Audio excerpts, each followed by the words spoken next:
Welcome to another episode of Coffee with the County.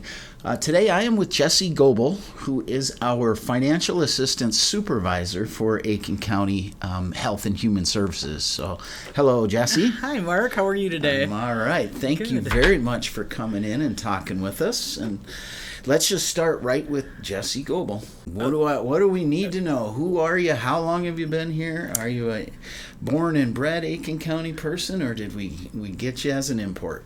You got me as an import. I met a guy, and I moved to the area, and here I am. And I've worked for 5 different counties, so there's something unique about me. Yeah. So I just gradually started making my way north. I plan on stopping at 1. We're county number 1. We're going to stay county number 1. Nice. So, yeah. And isn't it always about a guy? I met a guy, or I met a girl. Met a guy. There's a lot of songs about stuff like that, too. So, yeah. Yep. So how long have you been here?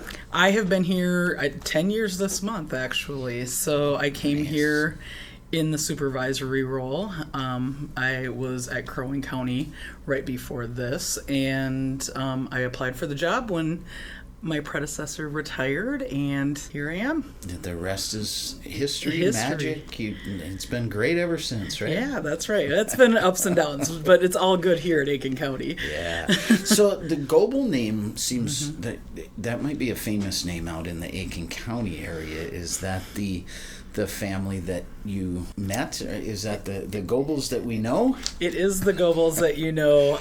Yeah, and in fact, you interviewed my peer Carly Goble recently. She's our fiscal supervisor, and our husbands are first cousins. Okay, so, yes, that's perfect, and that's good. I know that that name, it comes up a lot in different things, organizations where people are volunteering, all of those things. So, yeah, you guys are all doing some pretty cool things out there. Community is important. Where we live we got to take care of it. It's important for us to take care of one another. So, yeah, absolutely. So tell me a little bit about financial services. Your financial assistant supervisor, assistants. I got to say it all right, and I'll edit out the funny stuff. But financial services is the team name that we go by. Other counties call it income maintenance or economic security, community supports, that kind of thing. But we do what is known as the public assistance programs over there. So, we have SNAP program that a lot of people know of. It used to be known as food stamps or food support. All of my programs have changed names a million times. We've got different cash programs that we work with depending on where you're at in your life. We have child care assistance. We have some emergency programs. Healthcare is a big one that everybody knows about, medical assistance and all the programs that go with that. And that's like actually 15 different programs just in the medical assistance world. Other little ancillary programs that we work with. It's 30 whole programs in my team, so they are smart cookies. 30 programs in a team of 30 people? 12. Yeah, and 2 of those are case aides that support us and make sure that we work very well together. And then the other 10 are eligibility workers or financial workers. They go by both titles. Sure. And me. And they're making it happen. And it's needed.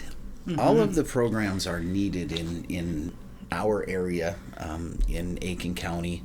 I'm sure they're needed in all areas, but taking care of the community, that's one of the number one things that we talk about on these podcasts, are how are we as a county doing that, and highlighting great staff that we have here. So it's great to mention you have 12 people working on 30 programs for 16,000 population. If you do a lot of math on that, that's a lot of people, and that's a lot of stuff that you're working through. So we actually in 2024 our numbers were about 1/5 of our population are using a service that we provide on our team. So we provide from age 0 to death, that care and well-being to make sure if there's income eligibility, to make sure that we're keeping people safe and happy and healthy and all of that. And these programs also support our economy in the area as well. So like our medical providers having a really great hospital in this area,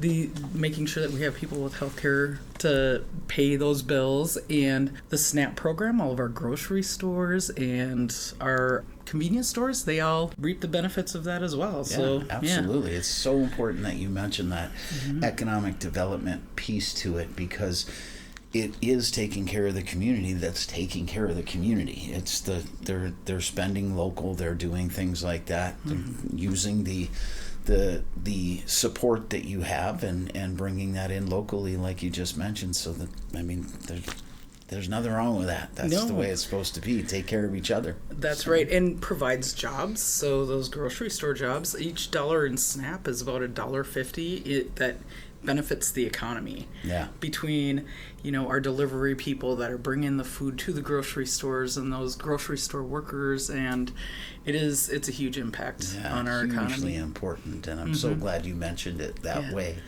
How about, I have heard, and again, I like to say things, I'm not an expert on anything, but I have heard that, SNAP and things like that are under the spotlights of the federal and maybe even the state legislature on who's going to pay for it. How's that all going to work out?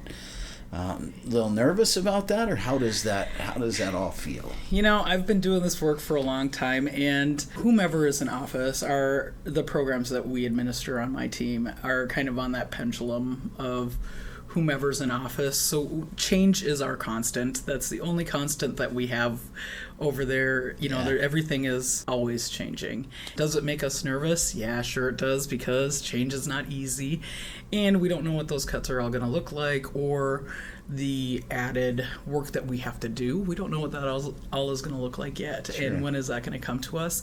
So we try to live by the rule, no panicking. We always say refer to rule number 1 in my team, no panicking. No panic. We'll get through it. Yeah. So, and they are so intelligent, the people on my team. They rock through everything. You gotta love that. You gotta love having a strong team. Oh, we are so tight. Like, we are just a little family working over there and supporting one another. And nice. Getting through COVID and all of that was a huge deal, because we had major changes to our policies and processes during that time as well. And I think it's just made us stronger, really. So yeah, I've learned from Aaron Mells telling me all about, and I had just gotten here during the beginning of all of that COVID stuff and everything that you guys had to pivot, was the word, and continue to move around different things and different changes. A lot of the political spotlight stuff doesn't really matter when it's a program that the people need, and the people are going to decide that, and your programs that you supervise are needed by our public, and that's not going to change no matter how pendulum swings. It's still a very important part of what we have for our residents out there. Absolutely. And with Aiken County being the age group that we are the, I believe, oldest county in the state. We are. Per our population. We work with a lot of people that are, needing services in their homes and nursing home care. Majority of the dollars that my area spends goes to those services to support people that are age, blind, disabled populations. Sure. And we all know and love someone that has been through that in their lives, and that's why we're here, is to help them through those really tough times. Yeah, give them that step. Absolutely. So Aiken County Care is another. Tell me what Aiken County Care is, and do you collaborate with them, or is it totally different? Yeah, I would say that my peer Kim Larson probably works with Aiken County Care more than I do. Okay. She supervises the home and community-based waiver programs, working with our age, blind, disabled. But my area is one that's helping pay for some of those things. But Aiken County Care does assist some of the same clientele that we work with, and we do referrals to them for certain things. And they provide a great service for our population here. Yeah, as does like Angels and McGregor, and all the good one. There's great organizations throughout the county that we work with. Lakes and Pines is a big one. Our Career Force Center that NemoJet and AEOA are working with, we work with them. We actually contract with them for some of our employment and training programs. So it's all collaborative. work takes a village to do. Yeah, So that's awesome. yeah. So if I'm a listener, resident, whatever, and I have some questions about your programs, how do I get a hold of you? Yeah, you're just going to give us a call at the main line for Health and Human Services. It's 218-927-7200. Can ask for the Financial Services Program or Public Assistance Department, and we will answer all your questions. My team is super knowledgeable. We also have an email address that people can send things into. It's long. It's financial.services@aikencounty.mn.gov. Our email address has just changed. Yeah, there's all these ways to reach us. You can also apply for benefits online at MN Benefits and Minshire.org. Minshire.org. Okay. Yep. So that's medical assistance as well. Lots of ways to get a hold of you. Absolutely. And I know for a fact that there's great people over there doing great things to help the community, and we thank you for that. Are there other things that we didn't cover that you wanted to bring up here today? I mean, I've got a list of my programs here because I can't remember them all. But, we, like I said previously, Mark, it's really about caretaking for people from zero until their death to make sure that they have what they need to live a safe, healthy, happy life. And that's our goal, is to try to help in whatever way we can. And we're glad that you're doing it. And, as a county, as county government, we really want to make sure that we recognize the great staff that work hard every day to help the citizens and the residents, and we appreciate that very much. I'd love for you to come back anytime. Tell me about other things, other programs. Feel free to just knock on the door and say, let's do a podcast. I would love to do that. And I know that, like, all of my peers over at Health and Human Services, we all connect and coordinate our programs together. So maybe even sometime a tandem interview would be good for I'm ready. Let's do it. Home and community-based services and financial and how we work together. And we work very closely, all 60 of us over there. So I would very much welcome that. And then on a last note, you guys are going through a remodel. Big stuff. Pretty exciting. Yes, it is. New building remodel after however many years in the same facility.